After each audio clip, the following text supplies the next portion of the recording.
Helikopter melintasi Venezuela dan menunjukkan kehancuran yang bahkan menakuti mereka yang sudah pernah menyaksikan tragedi besar. Setelah 2 gempa bumi kuat mengguncang bagian utara negara itu, pada malam 24 Juni 2026, kota-kota seperti Caracas, La Guaira, Maiquetía, dan daerah sekitarnya muncul dengan gedung-gedung yang runtuh, jalanan yang terblokir, layanan yang terhenti, dan keluarga-keluarga yang berusaha keluar dari rumah di tengah ketakutan akan gempa susulan. Jumlah korban tewas meningkat menjadi 106 orang.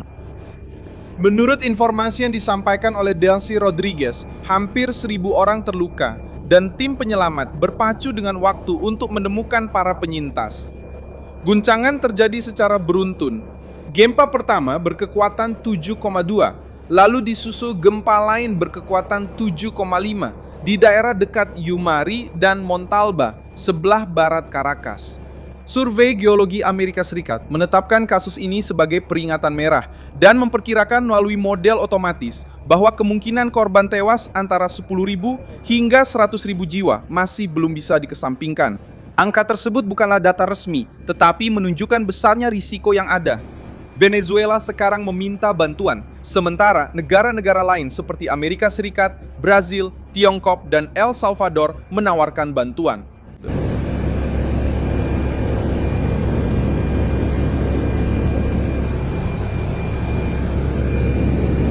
Gambar-gambar udara yang beredar menunjukkan seluruh lingkungan yang dipenuhi debu, beton yang hancur, dan gedung-gedung yang kehilangan sebagian strukturnya. Ini bukan hanya satu ruas jalan saja, juga bukan runtuhan kecil.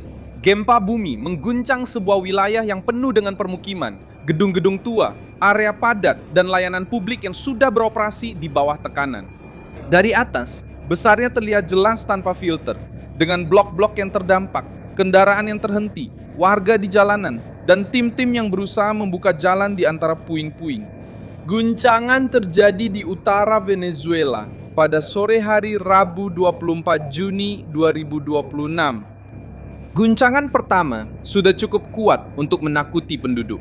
Guncangan kedua datang hampir bersamaan dan bahkan lebih kuat. Kedangkalan gempa memperburuk dampaknya.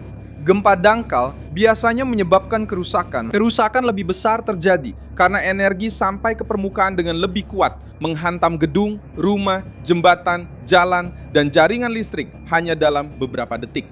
Caracas terdampak sangat parah. La Guaira termasuk di antara daerah yang paling terdampak, terutama karena letaknya yang dekat dengan ibu kota dan memiliki struktur penting seperti Bandara Internasional Simon Bolivar di Maiquetía. Terminal tersebut ditutup setelah kerusakan yang terjadi. Layanan metro dan kereta api juga terdampak. Pada kenyataannya, tragedi ini tidak hanya meruntuhkan gedung-gedung, transportasi, komunikasi, pergerakan tim, dan bantuan kepada korban juga terhenti. Delcy Rodriguez menyatakan keadaan darurat dan tampil dalam pernyataan bersama pejabat pemerintah untuk mengumumkan mobilisasi layanan penyelamatan.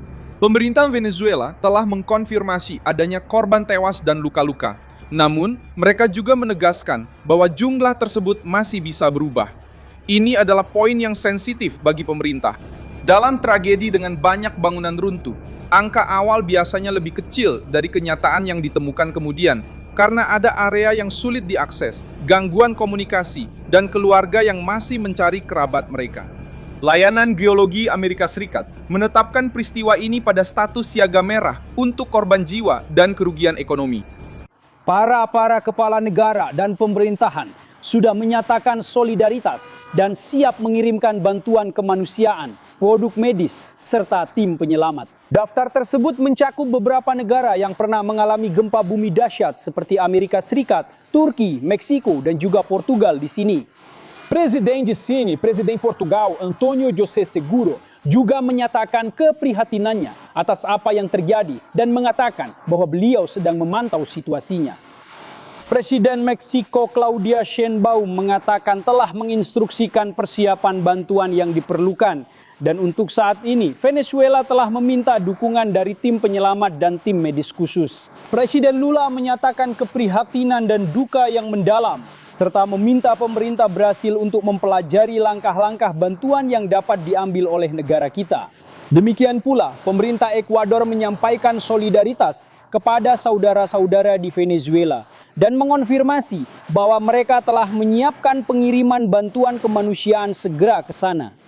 Hal yang sama juga dilakukan oleh pemerintah El Salvador yang menawarkan 300 petugas penyelamat dan paramedis serta 50 ton peralatan obat-obatan dan juga kebutuhan pokok.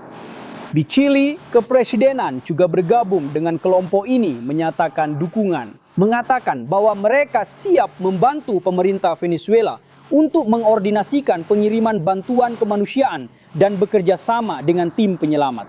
Menurut penjabat Presiden sementara Venezuela, Delcy Rodriguez, para petugas penyelamat asing pertama diperkirakan akan tiba dalam beberapa jam ke depan. Dia sudah mengucapkan terima kasih kepada komunitas internasional atas dukungan yang diberikan. Pemerintah Venezuela, seperti yang Anda sebutkan, telah membatalkan kegiatan belajar mengajar dan menangguhkan layanan yang tidak penting. Presiden Amerika Donald Trump menyatakan solidaritas dan mengatakan telah memerintahkan semua lembaga pemerintah Amerika untuk membantu. Amerika Serikat mengatakan telah mengerahkan tim bantuan bencana dan juga kelompok kerja untuk memberikan serta mengordinasikan bantuan penting bagi rakyat Venezuela.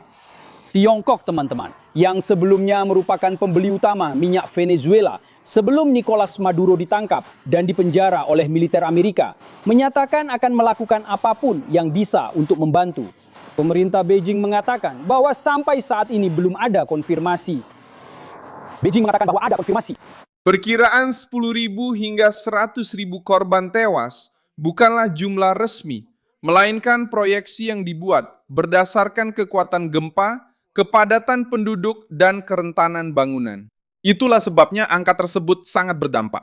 Angka itu menunjukkan bahwa bencana ini bisa jauh lebih besar daripada laporan awal. Ini juga menunjukkan rapuhnya sebuah wilayah di mana banyak bangunan tidak dipersiapkan untuk menahan guncangan sebesar ini. Video yang direkam oleh warga menunjukkan kepanikan di dalam gedung saat gempa terjadi. Seorang pria terlihat menuruni tangga saat gedung bergoyang dan bagian-bagian dari struktur mulai runtuh. Oke, lihat betapa sulitnya. Rekaman ini menggambarkan apa yang dialami ribuan orang pada saat yang bersamaan. Keluar dengan cepat, tanpa lift, tanpa kepastian jalan, dengan suara benda jatuh, lampu yang padam, dan orang-orang berusaha mencapai jalan sebelum gempa susulan berikutnya. Video lain yang beredar menunjukkan seorang lansia melindungi istrinya saat gempa terjadi. Menuruni tangga saat gempa terjadi.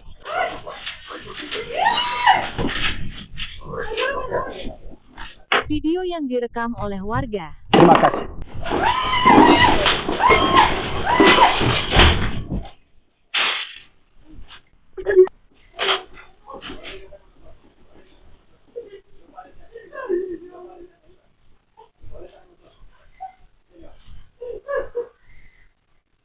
Terima kasih.